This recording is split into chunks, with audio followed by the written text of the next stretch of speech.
Waalaikumsalam warahmatullahi wabarakatuh. Alhamdulillahirrahmanirrahim. Teman-teman sekalian, ini dari berbagai macam YouTuber nih, berbagai jenis. Ada IDC, ada Salwa, ada Ekonomi Politik Islam, ada Mimbar Tuk, ada Oligarki Channel. Dan seperti yang kita tahu ya, kita semua kemarin bergembira atas vonis bebas Bang Edi Mulyadi. Masya Allah. Subhanallah. Dan itu sekali lagi membuktikan bahwa apa yang dilakukan oleh Bang Edi Mulyadi itu sebenarnya adalah kritik membangun untuk pemerintah, seandainya pemerintah itu mendengarkan. Tapi seperti yang kita ketahui bersama bahwa pada tanggal 18 Januari 2022 kemarin atau kurang lebih 7 bulan yang lalu itu ada satu proyek yang digolkan oleh DPR disahkan menjadi proyek nasional, yaitu proyek IKN. Dan di sebelah kita ada Pak Mursalib yang nanti kita minta mungkin gambaran umum tentang proyek ini, apakah bermanfaat untuk kita ataukah justru untuk sebaliknya. Tapi sebagai latar belakang atau sebagai backgroundnya, yang pertama kita masih ingat dan teman-teman tidak boleh lupa bahwa proyek IKN ini bisa berjalan karena disahkan oleh DPR dan hanya dalam waktu 48 hari saja ya Pak Lumy. Dan ini adalah salah satu, mungkin satu-satunya undang-undang dengan proses tercepat. Bisa jadi justru seluruh dunia ini. Tapi entah kenapa sekarang ini sudah mulai terlupakan dengan tertutupnya kasus-kasus baru. Nah untuk itu, yang pertama untuk mengingat ya, saya ingin tanya pandangan umum tentang Pak Mursalib ini ya, tentang proyek ini. Apakah proyek ini benar-benar ditujukan karena Jakarta ini sudah memang tidak layak menjadi ibu kota sehingga kita harus pindah ke sana, atau dalam tanda kutip ada keinginan lain dari tangan-tangan yang tidak kelihatan? Kira-kira ya. Pertanyaannya sudah menjawab dari semua yang ditanya. Sebenarnya sudah terjawab dan terselesai. Ini Bismillahirrahmanirrahim. Saya tentu bukan seorang ahli yang secara mendalam tiap poin-poin alasan untuk kemudian dibangunnya IKN dan sudah mulai berjalan tanpa diketahui masyarakat banyak, seolah-olah kita ini jadi atau tidak. Jadi kita ini betul-betul memang negeri aneh yang sudah tidak bisa dikuasai oleh bangsa sendiri untuk setiap kegiatan yang terjadi. Mengapa saya katakan begitu? Apakah IKN itu tidak ada kemauan keinginan dari rakyat? Secara formal memang itu ditempuh. Ya, secara formal ditempuh, tetapi begitu cepatnya waktu kita sibuk membahas masalah reklamasi, membahas masalah, tahu-tahu ada sidang di DPR itu membuat membuat keputusan pembangunan IKN yang tentunya idenya tentu kita tahunya ya cuma dari seorang presiden, mungkin hasil ngigaunya atau hasil mimpinya kepengen ada IKN itu, kemudian ngomong sama DPR suruh buatkan simsalabim dalam waktu dekat, kemudian sudah terjadi, kemudian disahkan oleh MK dan MK saya termasuk kebetulan salah satu anggota yang memproses mengajukan uji materi ya, uji materi kepada MK. Hasilnya gimana Pak? Ya secara singkat memang kemudian kita ditolak gitu. Ditolak. Nah ini menarik karena kan kajian-kajian kita ini melalui proses-proses ahli-ahli dan hukum ataupun kelayakan secara fisik ya, bukan bukan materi saja, tapi secara hukum formal semua sudah ditempuh. Ada siapa aja Pak waktu itu yang mengajukan itu? Tapi sebelum ke situ saya sampaikan bahwa mengapa keputusan DPR ini untuk kemudian melakukan proses itu ke MK itu kok kajiannya itu tidak melibatkan misalnya peneliti-peneliti negara yang ada, misalnya kayak BRIN, ada LAPAN, ada BPPT, ada LIPI, ada banyak lah Namanya tidak dilibatkan, sehingga katakanlah mungkin saja kantor-kantor peneliti itu tidak mudah diintervensi juga gitu ya. Tapi kalaupun misalnya diintervensi kan juga bisa. Kenapa tidak melalui itu? Ini yang aneh. Ini satu kejanggalan yang kemudian memang menghasilkan sesuatu yang kajian sepintas misalnya secara geoekologi, tentang keamanan untuk 25 tahun mendatang, kajiannya seperti apa. Itu kan butuh waktu yang panjang sekali untuk sampai kemudian menyetujui semua bahwa memang itu diperlukan. Nah, tadi pertanyaannya kan bagus sekali. Nanti kalau ada yang perlu ditanya, dipotong-potong aja ya. Pertanyaan bagus sekali. Apakah memang sudah sangat membutuhkan sekali? Ya tidak ngerti, yang membutuhkan ya Jokowi itu gitu loh. Yang membutuhkan itu. Nah, karena ini ya boleh saja orang mengatakan seperti kayak begitu karena memang merasa banyak pihak yang tidak dilibatkan gitu. Dilibatkan tahu-tahu itu. Bisa jadi mungkin tekanan-tekanan negara yang mau kepengen menjajah Indonesia, dia membutuhkan tempat yang nyaman, jumlah orang yang banyak, dijadikan ibu kota yang kedua atau bisa jadi. Karena waktu itu kan sekarang ini kan sudah berdiri apartemen direklamasi gitu. Tapi dengan keberanian gubernur kemudian menghentikan itu, ya untuk siapa gitu? Kalau bisa menampung puluhan juta dengan etnis tertentu misalnya, kemudian dijadikan satu dengan Jakarta, melakukan pilgub misalnya, menanglah gitu loh. Jadi ini memang kita ini sudah fakta memang terjajah gitu, sudah fakta terjajah. Kita tuh nggak usah kayak mimpi ini aku dijajah apa enggak, ya kita ini dijajah gitu. Nah, dengan melihat seperti itu, nah sekarang saya salah satu contoh misalnya sudah kajian dengan beberapa para jenderal-jenderal purnawirawan, baik dari angkatan laut, dari angkatan udara, dari angkatan darat, dari pengamat, dari Lemhanas, itu semua pernah kita lakukan satu seminar dari, tetapi juga cukup cepat menjawabnya. Misalnya Jakarta ini, tadi kan Jakarta ini kurang aman. Jakarta ini justru sesuatu tempat yang sangat aman, super aman. Ya, dilihat di sebuah negara dia di tengah-tengah, gitu kan dari sisi udara itu sudah tidak mudah dipantau oleh musuh. Kan ada bagaimana jarak di 5 km, 100 km sebetulnya itu ada sendiri. Ada ukurannya. Pengamanan dari sisi darat yang ada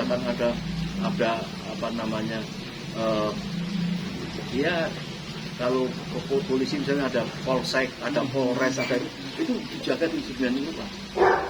Dan ini pemimpinnya itu adalah yang menjadi katakanlah pemimpin kota Batavia ini atau Sunda ya, selatan Sunda Kelapa atau apa itu. Itu adalah memang mantu dari salah satu wali Songo. Dia sudah memperkuat daerah Sangga ini misalnya dari Tangerang, dari Bekasi atau dari sisi mana itu, ini sangat aman-aman sekali. Bahkan tidak ada yang lebih hebat dibanding itu dari sisi laut.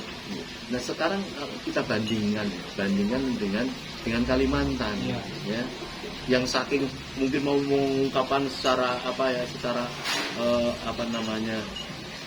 personifikasi atau percontohan yang sangat berat itu seorang tadi disebut Edi Mulyadi, sampai ingin ngomong soal itu tempat jin buang anak misalnya itu fakta sudah dibuktikan oleh para pembelanya, itu hanya perkataan personifikasi tentang bahwa itu tempat yang jauh apalagi dari metafor secara metafor itu kan. Nah jadi sekarang ini saya maaf ya nggak ada urutan itu tadi dari sisi itu. Dari sisi pernah ditemukan orang Indonesia di luar negeri ada semacam executive summary tentang IKN. Jadi kalau misalnya perumahan yang dibuat Sumarekon atau dibuat oleh dia akan mengeluarkan brosur Jadi brosur ini ternyata pernah ada ditemukan di luar negeri tentang jualan perumahan di Di dalam mana itu, Pak? IKN itu. Ada yang menemukannya di Korea, ada yang menemukannya di itu. Dan saya punya brosurnya, ya. Cerita tentang bagaimana gambar air ini tempat airnya banyak. Biasa kalau jualan perumahan Iya, besar itu udah kan kayak istana kita udah kayak ada itu. gambarannya ya, walaupun Ini mau belum jadi. bikin untuk Ya. apa itu ibu kota negara atau mencari keuntungan bikin Ya. perumahan ke luar. Yang melakukan ini jangan-jangan Indonesia nggak ngerti ini yang jadi masalah. Jadi, Ya, jadi ini paham, perlu paham. sekali kita kalau ditanya pada saat sekarang ini, saya kira ini salah satu menyangkut tentang mirisnya ya, tentang BBM ini ya. Tapi sebelum sampai ke sana, Iya, belum oke lah. Sebelum Tapi sampai saya ke sana. masalahnya dulu ya. Oke, Ya, silakan. sebelum sampai ke sana, jadi seperti yang kita tahu bersama nih Pak ya, di DPR itu tentunya kan banyak sekali partai politik ya.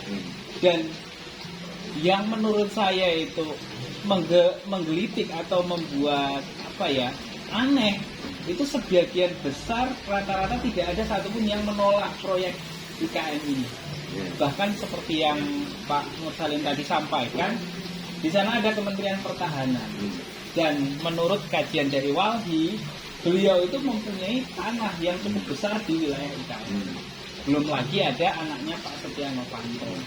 Belum lagi ada pejabat-pejabat yang lain yang ternyata sudah punya tanah di sana gitu loh.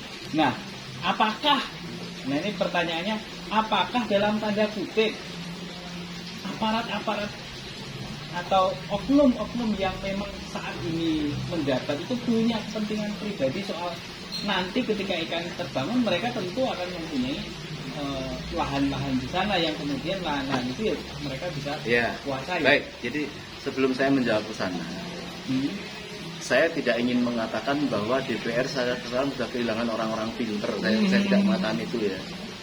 Tetapi sistem politik partaian kita ini, Iya. ya, tidak ada orang yang berani melawan keputusan dari partai gitu. Oh. Sedangkan partai ini sudah diungkap sama Ketua MPR Bambang Susatyo, Pak Bamsud, bahwa setiap partai itu sudah dibeli 1 triliun. Allah Akbar. Ya. Jadi keputusan apapun pokoknya harus nggak ada anggota yang berani melawan keputusan jadi partai. anggota DPR modalnya banyak. Bahkan Ya. presiden Kalau jadi dia anggota idealis, wah aku nggak cocok dengan tirani, aku keluar dari DPR. Mana ada mas? Iya. Itu kempongan, kempongan. Iya. Sekarang ini pimpinan-pimpinan partai itu menjadi sandera, menjadi pasien rawat jalan oleh pemerintah. Ya. Itu yang menjadi penyebab. Itu yang menjadi penyebab mengapa Susah. kemudian terus ada KIB segala itu. Jadi kehebatan partai-partai itu ada yang salah satu dari pimpinan partai menjadi menteri, bukan karena kehebatannya, karena sandera mas. Ya. Sudah kayak orang jalan itu sudah ada bomnya, ini tinggal di remote. Iya. Jadi tentu masalah IKN, siapa yang tidak setuju secara uji formal cepat sekali gitu. Iya. Cepat sekali. Iya. Menyetujui ini. Ini kalau kita bisa memahamkan kepada masyarakat ini, wah sudah masa Indonesia ini udah ya. Nah, akan terjadi suatu gejolak yang luar biasa ini. Ini yang sekarang orang menjadi mangkal, sudah melupakan, bukan melupakan. Ya oke lah, sementara tidak menonjolkan persoalan IKN. Tahu-tahu timbul masalah BBM yang kepentingan utama untuk rakyat saja. Iya. Kayak nggak mau menurunkan dan berbohong pula sudah 502 triliun untuk, ternyata itu bukan untuk itu gitu loh, itu hanya untuk beli energi gitu loh, ternyata subsidinya cuma berapa. Nah ini yang menjadi menurut saya sudah tidak pantas ya. Sudah tidak pantas sebuah kekuasaan yang tidak mampu melindungi rakyat ya. Sebuah kekuasaan yang sudah tidak terkontrol oleh hukum ya. Itu yang dinamakan tirani. Iya. Tirani itu kekuasaan yang hukum itu diketeknya. Hukum itu bisa diatur, bisa dibeli, bisa diubah, bisa diapa-apakan itu. Nah, itu yang namanya tirani. Ya. Sudah tidak ada kontrol dari eksekutif, legislatif, yudikatif, tidak ada kontrolnya. Apakah pantas DPR masih membela menjadi kontrol bagi masyarakat, wakil kita memilih kontrol pemerintah, tidak ada yang bisa terkontrol oleh DPR itu gitu. Nah ini yang menurut saya harus menjadi koreksi untuk cara merubah kalau pakai mengandalkan sistem politik seperti kayak gitu. Ya. Bahwa partai itu dia bisa besar kan karena pengikutnya besar. Iya, betul. Pengikutnya besar karena janji-janjinya kan besar. Iya. Agar rakyat bisa diperjuangkan nasibnya oleh para partai itu. Nah kalau partai itu ya sudah tidak pantas, tidak mengubahkan itu, tentunya rakyat jangan sampai terulang lagi. Ya, Gitu. ini yang menarik Pak. Ya, ini yang hanya bisa merubah itu. Ini mereka tuh berbohong bahwa oh kami partai besar, ini bisa karena cuma serangan wajar saja gitu. Oke lah, kita kembali ke IKN lah. Yang sangat menarik IKN. tadi sempat disinggung soal BBM Pak. Tapi sebelum ke sana, kita ingin coba tanyakan dulu. Jadi kan walau mau bagaimanapun sekarang IKN tetap berjalan. Dan saya ingin tahu nih, apakah IKN berjalannya IKN ini duitnya dari mana Pak? Nah ini yang harus dicurigai ya. IKN ini seperti kayak kemudian ATM ya. Iya iya. Kita nggak tahu tuh duitnya dari mana. Pinjam Tapi jalan terus itu. dengan janji muluk-muluk Ya. kan beberapa negara Ya. sudah membatalkan. Iya iya. Dulu kan saya ingat saya ya. Dulu yang pertama-tama kali mau mensupport itu kan kata Bapak Luhut Binsar Panjaitan itu kan dulu ada Softbank. Softbank itu yang akan mendanai proyek IKN ini. Makanya Pak Luhut bahkan sampai ke kantornya segala macam, akhirnya Softbank mundur. Kemudian yang kedua katanya juga akan ada dana dari pemerintah tapi dari swasta. Nah kemudian itu juga ternyata entah gimana ceritanya, tahu jadi tahu enggak. Terus yang ketiga yang seingat saya itu nanti akan ada dana urunan. Nah, ini proses urunannya ini yang saya belum tahu. Jadi gimana Pak? Saya ada berita dari teman-teman yang di ISN ya, di apa ASN ya, bahwa ternyata entah gaji atau uang yang harus di-drop ke badan-badan atau mungkin kementerian, saya nggak ngerti ya, itu sudah mulai dipotong. Itu bersumber dari gaji dari para pegawai itu salah satunya. Jadi mereka secara tidak langsung mau nggak mau urunan untuk membangun IKN itu. Dan yang kedua, kita harus cek kalau IKN ini adalah berada di Kalimantan, ini tanah punya siapa? Punya daerah atau punya pusat? Iya. Ya. Kalau punya daerah kan berarti selama ini pembayaran PBB dan sebagainya kan berarti ke daerah. Ke daerah. Nah sekarang ini itu tidak terbahas dan pokoknya yang menjadi kepala otorita IKN itu adalah seorang yang berasal dari perusahaan swasta, yaitu Sinarmas. Iya. Ini kita nggak usah ini, sebut namanya ya Pak ya. Sinarmas ini ada apa? Iya. Bisa menguasai dan menjadi duta besar Indonesia di sana, untuk tempat strategis itu, suruh menangani masalah tanah ini. Itu tanda tanya besar. Nanti silakan Pak ahli untuk mengecek ini. Yang kedua, tanah tadi disebutkan sebagai tanah yang bermasalah. Siapapun memiliki, termasuk Kusumo adanya. Mereka mempunyai tanggung jawab, ya, karena pernah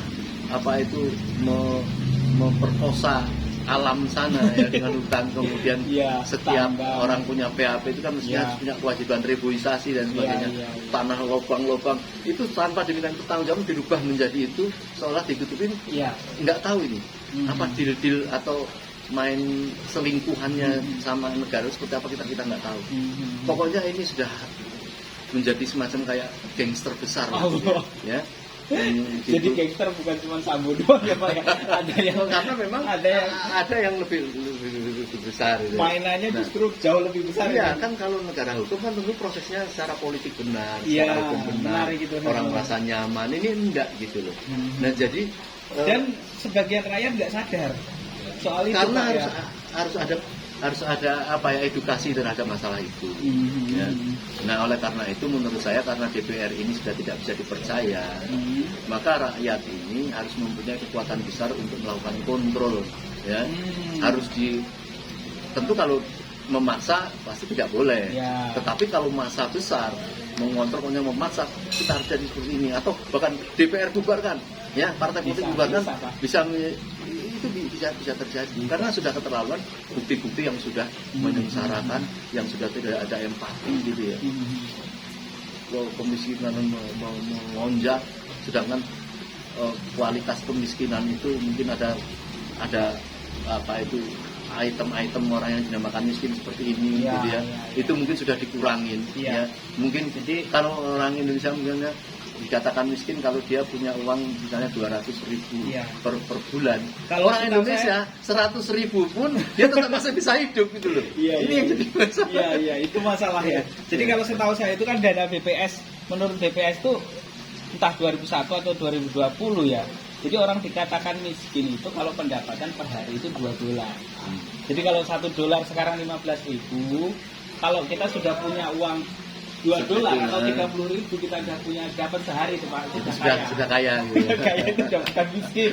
Nah itu ukurannya Pak di Indonesia. Nah, jadi saya punya teman kuliah di Jepang ya. Dia selesai S3, saya udah di Indonesia, dia pulang. Dia dulu dari statistik memang. Dia masuk ke statistik. Nggak sampai setahun, saya tanya namanya siapa tuh orang Riau. Mas, kenapa keluar lagi? Nggak tahan aku Pak, nggak tahan aku melihat ini. Nah jadi lembaga-lembaga seperti itu sudah tidak dibayar, ditekan sama apa itu rezim. Mungkin kalau tekanannya sudah yang bisa membahayakan bagi keluarga pejabat itu ya mungkin takut bener juga gitu. Jadi nggak tahu nih, apakah Indonesia masih akan bisa berjalan sebagai sebuah negara yang seperti kita idam-idamkan dalam lagu masih ada tidak. Tetapi saya sebagai seorang muslim hanya punya keyakinan seperti ini. Di dalam surat An-Nisa itu dikatakan bahwa Allah tidak akan membiarkan orang mukmin yang berdoa dan melawan dengan sebuah kezaliman ingin menguasai oleh suatu negara penekan atau apa gitu ya. Kalau dia tidak rela dan melawan, insya Allah akan memberikan satu kesempatan. Nah, masalahnya ini memang harus berawal dari pengetahuan, berawal dari info. Kekuatan itu akan timbul. Masyarakat akan a priori terhadap kritis-kritis para tokoh, para aktivis itu kalau tidak diberitahu. Kalau dikasih tahu kayak gini, coba lihat ini masalah apa BBM ini. Lihat ini, sudah 5 hari demo tidak berhenti dari mana-mana, hanya tekad pokoknya harus berhenti. Nah sampai bahkan kalau nanti ketahuan kebohongannya kemudian harga dibatalkan terus gimana? Sampai banyak yang mengatakan siapa yang memberikan data kebohongan kepada presiden? Kan presiden bohong itu kan nggak bisa ngarang Mas. Gitu. Itu siapa? Menterinya harus dihukum dan kalau sangat bahaya harus dihukum mati. Sampai APBN itu misalnya APBN itu sampai ada yang tidak ketahuan 1.000 triliun itu ya. 1.000 triliun itu ini berasal dari mana gitu. Ternyata berasal dari waktu situasi Covid katakanlah gitu. Covid siapa yang mempunyai pabrik seperti itu? Ada menteri yang berbisnis di zaman Covid seperti kayak gitu. Ini kan terang ini harus dihukum mati. Harus sampai seperti kerasnya masyarakat itu sampai seperti kayak gitu. Nah jadi kita mohon semoga orang-orang yang terlibat di dalam kejahatan untuk negerinya sendiri tobatlah. Ya tobat betul. Semoga dengan kekompakan bangsa ini kita sadar kita ini ada bandar-bandar yang mempermainkan Indonesia ini ingin mencari keuntungan yang tidak peduli pada kita. Ya. Siapa yang berpanjangan tangan dari para oligarki itu yang dinamakan pengkhianat gitu loh. Kalau ada pengkhianat harus ada pahlawan. Dari pahlawannya harus ada ya. Dan saya kira mungkin ini gamblang kemana-mana karena memang dadakan ini. Jadi yang pertama mungkin ingin coba kita rangkup dari apa yang disampaikan Pak Mursalin tadi ya. Jadi kalau kita kembali flashback tadi ada beberapa hal yang menarik ya. Yang pertama soal ternyata kalau misalnya kita perhatikan partai-partai pun sudah tersandra gitu. Jadi tersandra oleh siapa ya kan oleh bandar-bandar tadi kalau kita sebut sekarang itu namanya adalah oligarki. Dan tentu oligarki itu punya kepentingan pribadi, kepentingan individu dengan tangan-tangan partai itu. Nah, yang kedua adalah kemungkinan besar soal IKN ini adalah dari bandar-bandar itu yang sudah punya tanah di sana, punya kepentingan, bahkan tadi disebutkan sudah ada summary atau kalau bahasa Executive summary, brosur lah. Orang sudah marketing dulu sebelum dibangun. Udah ada marketing di luar negeri. Jadi, Ya, gila ini. Ngerinya begini Mas, saya tambahkan. Ya kalau tidak disudahi. Ya, di zaman Pak Harto itu ya entah komprador atau entah taipan ini yang mencoba menguasai Indonesia itu masih tetap ditahan sama Presiden Soeharto ya, untuk dia berusaha gitu. Memang hanya di tangan beberapa orang. Dia betul-betul mungkin menjadi pengusaha. Gitu. Nah sekarang ini mereka sudah merambah ingin menguasai penguasa. Nah itu yang lebih jadi tidak hanya kepengen jadi pengusaha saja, tapi penguasa. Jadi penguasanya juga udah jadi kaki tangannya itu. Sudah menjadi penguasa, menjadi pengusaha. Ya ini sudah rusak kalau seperti ini. Nah ini sadarlah kita sudah merdeka belum? Yang dinamakan merdeka itu sebuah kekuasaan yang bisa mengatur tangan anunya dirinya sendiri gitu. Tidak orang-orang itu mengatur. Saya kan agak beberapa lama di Jepang ya. Saya pernah mampir kerja juga di namanya Sekisi House, yaitu perumahan pemerintahan Jepang itu ya. Pengusaha itu betul-betul diatur oleh pemerintah. Pemerintah membuat ini daerah kawasan industri, kawasan perumahan, kawasan pergudangan, kawasan olahraga. Dibikin ini yang pengusaha mau itu, ayo jalan nih. Silakan kamu memilih diatur-atur kayak gini. Yang sudah nggak bisa, ini daerah industri tahu untuk bikin perumahan. Yang sekarang ini yang dinamakan perumahan mandiri itu, dia membeli tanah entah berantah di mana, dibikin perumahan, kemudian dia nyuruh pemerintah, hey, bikinin infrastruktur, bikinin untuk kayak gini, untuk kepentingan itu. Jadi yang membuat negara itu ini kita masih mampu nggak ini saya kepengen sekali melihat ada satu kepemimpinan pemerintahan yang akan datang itu orang yang berani ya berpihak kepada terus terang pribumi gitu ya. Artinya ya memang itu memang negerinya Indonesia, bagaimana maksudnya bahwa ada orang asing ikut begini ya nggak ada masalah, tapi berdasarkan diatur. Nah saya yakin kalau ada calon presiden yang seperti ini pasti dikeroyok rame-rame bahkan bisa dibunuh. Hati-hati nih capres kita yang punya ini, hati-hati harus dijaga oleh rakyat. Mengapa calon presiden yang seperti kayak gini disingkirkan ya? Mereka tidak mau, sudah enak, sudah nyaman, kok terus tahu-tahu mau diatur ini. Ini sebagai satu penyadaran saya menggugah kepada seluruh rakyat Indonesia. Marilah kita mohon pertolongan pada Allah Subhanahu Wa Taala untuk kebangkrutan negeri ini. Itu. Terakhir Pak Mursalin, jadi setelah apa yang kita lihat tadi ya, jadi yang kita inginkan kepada masyarakat itu adalah kesadaran umum masyarakat terhadap tadi berita-berita soal bahwa kita ini bukan negara yang baik-baik saja. Artinya kita ini dalam tanda kutip ya terjadi bukan soal pemikiran lagi, secara real bahkan tadi disebutkan ada keterjajahan di sini. Jadi apa yang mau disampaikan kepada seluruh rakyat Indonesia ini yang mereka bisa ikut andil gitu? Apa yang mereka harus lakukan sekarang dalam kondisi yang sekarang ini dengan kepemimpinan yang sekarang? Itu kita harus sadar ya, paling tidak kita bisa diingatkan setiap setahun sekali.